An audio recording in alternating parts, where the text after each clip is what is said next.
सनातन धर्म की, ज्ञान स्वरूपेश्वर महादेव की। शिवो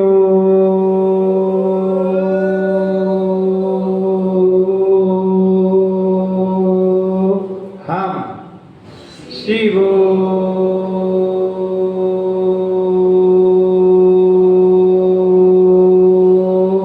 हम, शिवो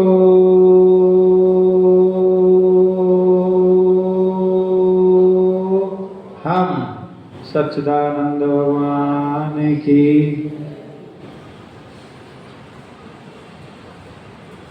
ये बात सच है कि सत्य को जानना चाहिए,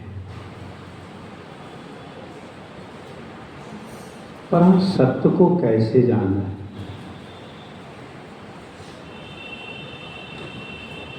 सत्य के जानने के लिए सत्यवादी महापुरुष की शरण के करना। अब सत्यवादी कौन है? जो इस बात को समझ चुका हो, ना जायते ना मिलते, जिससे स्पष्ट हो गया हो जो भगवान श्री कृष्ण कह रहे हैं कि हे अर्जुन, इस आत्मा का ना जन्म होता ना मृत्यु होती। आत्मा कह लो या मैं कह लो, लेकिन जिन गुरुदेव की कृपा से ना जायते ना मृत्य आत्मा को हम जानते हैं, कभी हमने उन गुरुदेव पे भी नजर डाली कि गुरुदेव कौन है? गुरुदेव किसको कहा गया? देखें आप, नित्य शुद्धम निराभासम निराकारम निरंजनम नित्यबोधम चिदानंदम तस्मै श्री गुरुवे नमः। नित्य शुद्धम, जो नित्य हो और शुद्ध हो। देखें आप, यदि हम गुरु वंदना पर ध्यान देंगे तो गुरुदेव कौन है ये आप समझ सकोगे। इसलिए गुरु, आत्मा और ब्रह्म ये अलग अलग नहीं है। आत्मा भी ना जायते ना मृत्यते और गुरुदेव भी नित्य शुद्धम, जो नित्य हो, जो शुद्ध माने अविद्या और अविद्या के कार्य से रहित हो। नित्य शुद्धम निराभासम, जो सबको प्रकाशने वाला। नित्य शुद्धम निराभासम निराकारम निरंजनम, जिसका कोई आकार नहीं है। नित्यबोधम, जो सदा ज्ञान स्वरूप हो। चिदानंदम, जो सदा चेतन स्वरूप हो। अब जहां ये लक्षण घटें वही गुरुदेव है। इसलिए ऐसे गुरुदेव में एक ही रूप हो जाना। जैसे किसी ने बूंद से कहा कि तुम जल में एक ही रूप हो जाओ, तो वहां वो बूंद जल में कैसे एक ही रूप होगा? वह बूंद अपने बूंद भाव को त्याग दे और अपने को जल रूप से देख ले। यही उसका जल में एक ही रूप है, एकात्मा, अलग नहीं। ऐसे ही यदि आप गुरु में एकात्म भाव करना चाहते हो तो आप जो आत्मा है ये ठीक आत्मा के ही लक्षण है। सदा जो बोध रूप है वो आप हो, सदा जो चेतन रूप है वो आप हो। जब आप अपने से भिन्न गुरु को, गुरु से भिन्न अपने को नहीं देखते हो तब आप एकात्म भाव को प्राप्त हो जाते। गुरु और शिष्य ये अलग अलग नहीं रहते। और फिर भी थोड़ा विचार करके देखो, आपको आपके जीवन काल में गुरुदेव ने क्या बताया, थोड़ा विचार करो।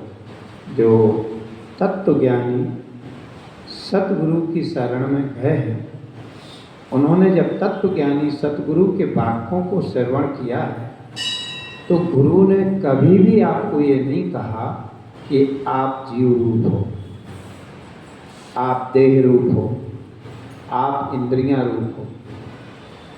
गुरुदेव ने जब भी बताया तब आप सच्चिदानंद स्वरूप हो, आप देह नहीं हो, देह के साक्षी हो। आप मन नहीं हो, मन के साक्षी हो। क्योंकि आप ऐसे हो तो आप अनुभव लगाओ कि गुरुदेव कहाँ स्थित है। इसलिए वंदना में कहा जाता है नित्य शुद्धम निराभासम निराकारम निरंजनम नित्य बोधम चिदानंदम। ऐसे गुरुदेव को हमारा प्रणाम है। इतना ही नहीं, चैतन्यम शाश्वतम शांतम व्योमातीतम निरंजनम नाद बिंदु कलातीतम तस्मै श्री गुरुवे नमः। चैतन्यम जो सदा चैतन्य स्वरूप है, शाश्वतम जो शाश्वत है, जो किसी से हुआ नहीं है, जो सदा रहने वाली वस्तु है। शांतम जो शांत स्वरूप है। व्योमातीतम निरंजनम जो निरंजन स्वरूप है। नाद बिंदु कलातीतम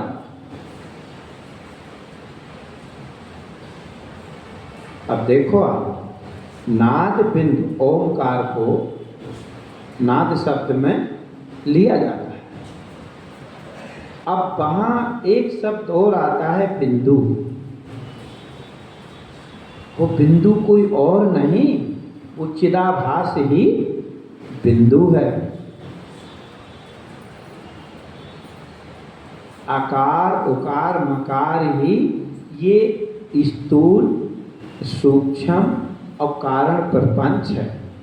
चिदाभास ही बिंदु है। पर आप ना नाद रूप हो ना बिंदु रूप हो। कलातीतम आप कला वाले नहीं हो। शरीर कला वाला है, मन कला वाला है, इंद्रियां कला वाली हैं। देखो पर आप जो चैतन्यम शाश्वतम शांतम आप ऐसे हो। इसलिए जब आप अपने आत्म स्वरूप को जानते हो तब आप गुरु को जानते हो। ध्यान रखना, जो अपने आत्म स्वरूप को जान गया वो गुरु को जान गया। जो अपने आत्म स्वरूप को नहीं जाना, जिसकी देह में ही आत्म बुद्धि है, अभी उसने गुरु को भी नहीं जाना। नहीं जाना। चैतन्यम शाश्वतम शांतम ऐसा कौन है? विचार करके देखो। ऐसे आप हैं आप, और जो आप है ना चेतन, यही गुरु है, गुरु ही चेतन है। इसलिए कभी कभी जो हम गुरु के शरीर को आरोप करके, और जो अब देखो ऊपर भी यही वंदना कर रहा है, नित्य शुद्धम निराभासम निराकारम निरंजनम नित्यबोधम चिदानंदम। आप यदि गुरुदेव की ओर नजर डालें, इसलिए सच्चा सतगुरु की शरण में वही पहुंचा है जिसने अपने आत्म स्वरूप को और पूरा जीवन, जब गुरुदेव सगुण रूप से थे तब आपको यही निराकार चेतन स्वरूप आत्मा को जनाने के लिए उन्होंने रात और दिन एक किया। जब भी कोई उनकी शरण में आया तो उन्होंने यही समझाना चालू किया।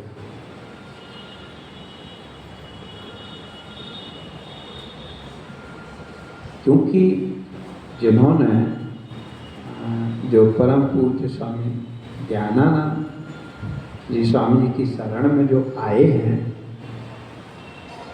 उनके मुखारबिंद से सुना है, यदि स्वामी जी के पास कोई आके बैठ जाए तो ब्रह्म चर्चा के अतिरिक्त वो दूसरी वार्तालाप नहीं करते। कोई आ गया तो आत्म चर्चा, ब्रह्म चर्चा। यहाँ तक बताते लोग वो तो ये भी नहीं पूछ सकते थे कि आप कैसे हो, आप स्वस्थ हो कि नहीं, नहीं। पर इस ब्रह्म विद्या को समझाने के लिए वो कोई कसर नहीं छोड़ते। यदि इस ब्रह्म विद्या के समझने के लिए जो प्रयत्न करता था तो बिल्कुल उसको समझा के और बता के ही रहते थे। यही तो गुरु कृपा होती है कि जो शिष्य को वो वास्तविक जैसा उसका स्वरूप है वो बता दे। और मैं फिर बता दूं, यदि कोई गुरु की पहचान कर पाया है तो जिसने अपनी पहचान की उसने गुरु की पहचान की कि गुरु कौन है। जब वो वंदना करता है गुरुदेव की चैतन्यम शाश्वतम, अब यहाँ कहाँ शरीर संसार आ रहा,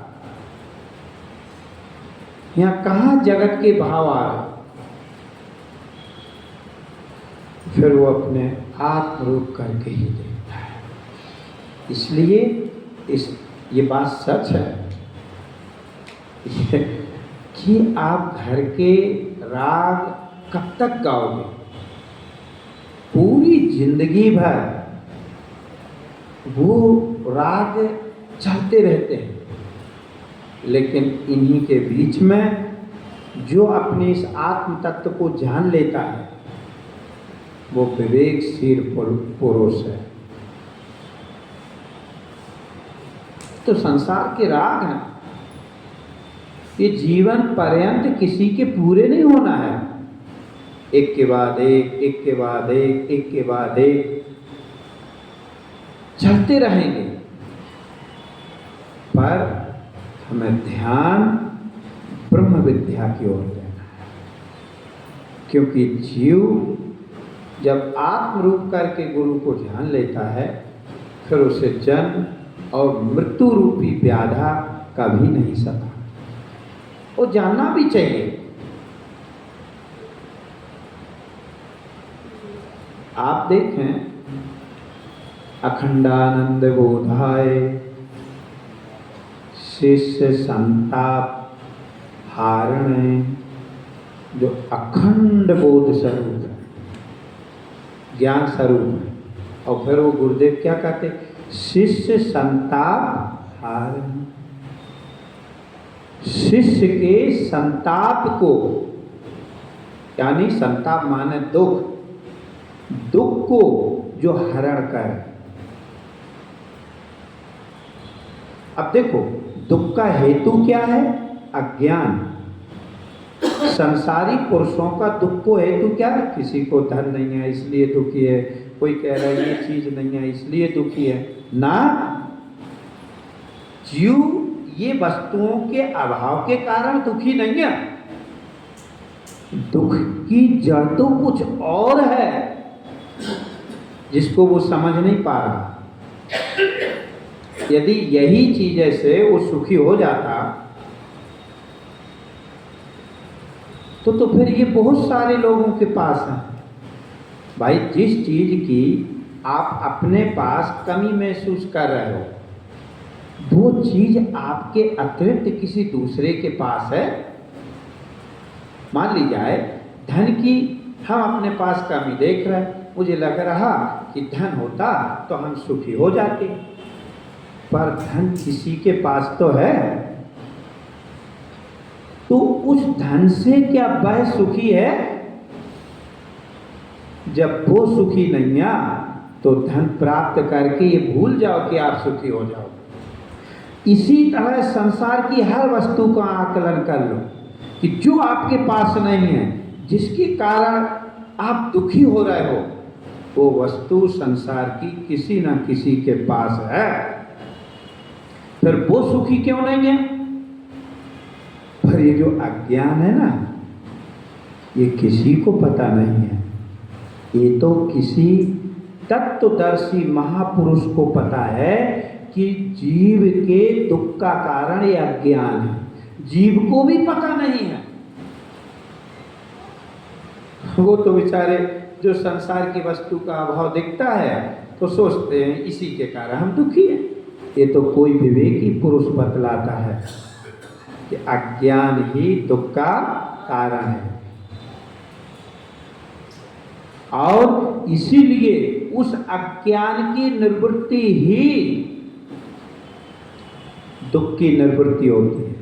जैसे कभी कई बार आपने देखा हो किसी किसी को बहुत गंभीर बीमारी होती है, अब डॉक्टर खूब इलाज करते, इसका करते उसका करते उसका करते, पर वो रोग दूर नहीं होता।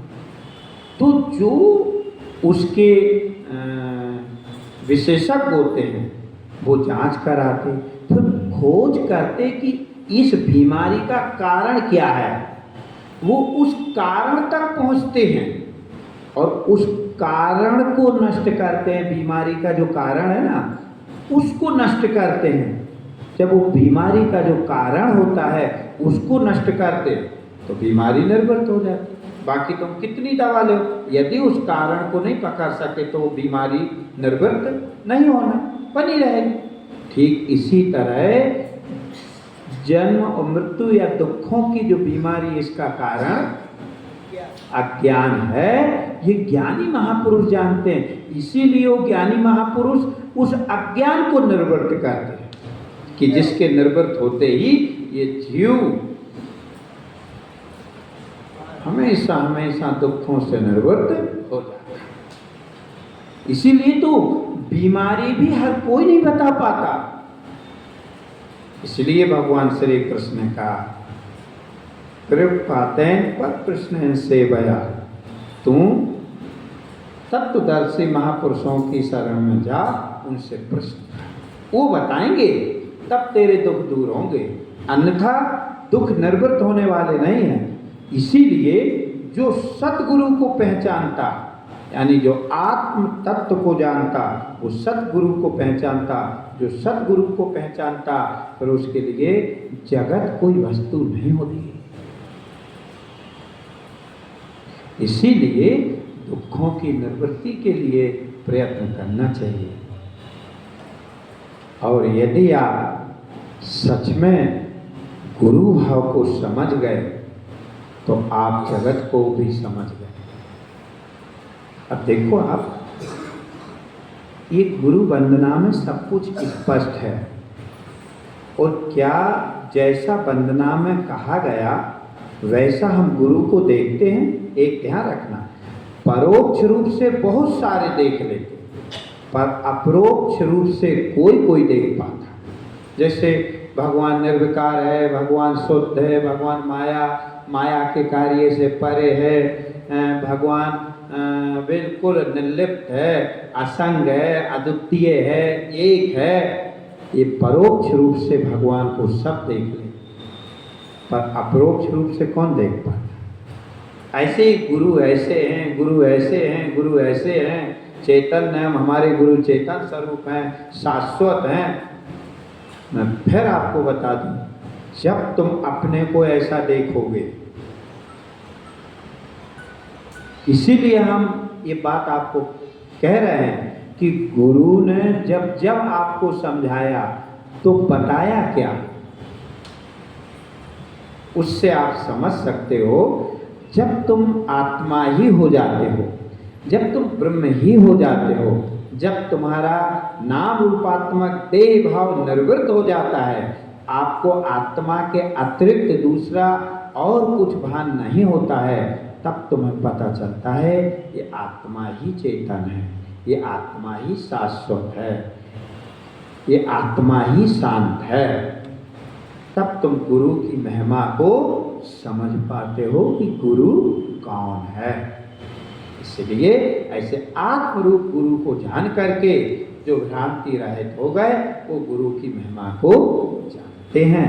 इसलिए ब्रह्मानंदम, फिर कहा गुरु के बारे में, जो ब्रह्म है, आनंद स्वरूप है, वही गुरु है। ब्रह्मानंदम परम सुखदम केवलम ज्ञान मूर्ति, केवल जो ज्ञान स्वरूप है।